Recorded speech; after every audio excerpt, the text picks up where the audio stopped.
ನಮಸ್ಕಾರ ಎಲ್ರಿಗೂ, welcome to sari studio. ಇವತ್ತು ನಾನು ಪ್ರೆಸೆಂಟ್ ಮಾಡ್ತಿರೋ sari of and of 3D pattern ಅಲ್ಲಿ ಸೆಮಿ ಮೈಸೂರ್ ಸಿಲ್ಕ್ ಸ್ಯಾರೀಸ್ ಇದೆ. ಕಾಂಟ್ರಾಸ್ಟ್ ಕಲರ್ಸ್ ಅಲ್ಲಿ ಬಂದಿದೆ. ಒಂದಾಗ ಒಂದು ಕಲರ್ಸ್ ತೋರಿಸ್ಕೊ ಬರ್ತೀನಿ. ಆರೆಂಜ್ ಕಲರ್ಗೆ ಬ್ರೌನ್ ಕಲರ್, ಸ್ಕೈ ಬ್ಲೂಗೆ ಡಾರ್ಕ್ ಪರ್ಪಲ್, ಮೆರೂನ್ಗೆ ಬಾಟಲ್ ಗ್ರೀನ್,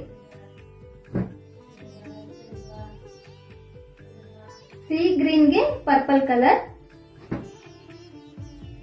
ಕ್ರೀಮ್ ಕಲರ್ಗೆ ಪಿಂಕ್ ಕಲರ್ ಬಾರ್ಡರ್. ಬಾರ್ಡರ್ ಬಂದು 2 ಇಂಚ್ ಸಿಲ್ವರ್ ಜರಿ ಬಾರ್ಡರ್ ಬಂದಿದೆ. ಮಿಡಲ್ ಅಲ್ಲಿ ಕೂಡ ಸಿಲ್ವರ್ ಜರಿ ವರ್ಕ್ ಬಂದಿದೆ. ಪಲ್ಲು ಅಲ್ಲಿ ಕೂಡ ಸಿಲ್ವರ್ ಜರಿ ವರ್ಕ್ ಇದೆ. ಸ್ಯಾರಿದು ಪ್ರೈಸ್ ಬಂದು 1580. ಫ್ರೀ ಶಿಪ್ಪಿಂಗ್ ಇರುತ್ತೆ ಆಲ್ ಓವರ್ ಇಂಡಿಯಾ. ಅಂಡ್ ಇಷ್ಟ ಆಗಿರೋ ಸ್ಯಾರಿನ ಸ್ಕ್ರೀನ್ ಶಾಟ್ ಹೊಡೆದು ನನ್ನ ವಾಟ್ಸ್ಆಪ್ ನಂಬರ್ ಆರ್ ಇನ್ಸ್ಟಾಗ್ರಾಮ್ ಅಕೌಂಟ್ಗೆ DM ಮಾಡಿ. ವಾಟ್ಸ್ಆಪ್ ನಂಬರ್ ಬಂದು 9538212202. ಲೇಟೆಸ್ಟ್ ಕಲೆಕ್ಷನ್ ಅಂಡ್ ಅಪ್ಡೇಟ್ಸ್ಗೋಸ್ಕರ ನನ್ನ ಅಕೌಂಟ್ ನ ಫಾಲೋ ಮಾಡೋದು ಮರಿಬೇಡಿ. Thank you.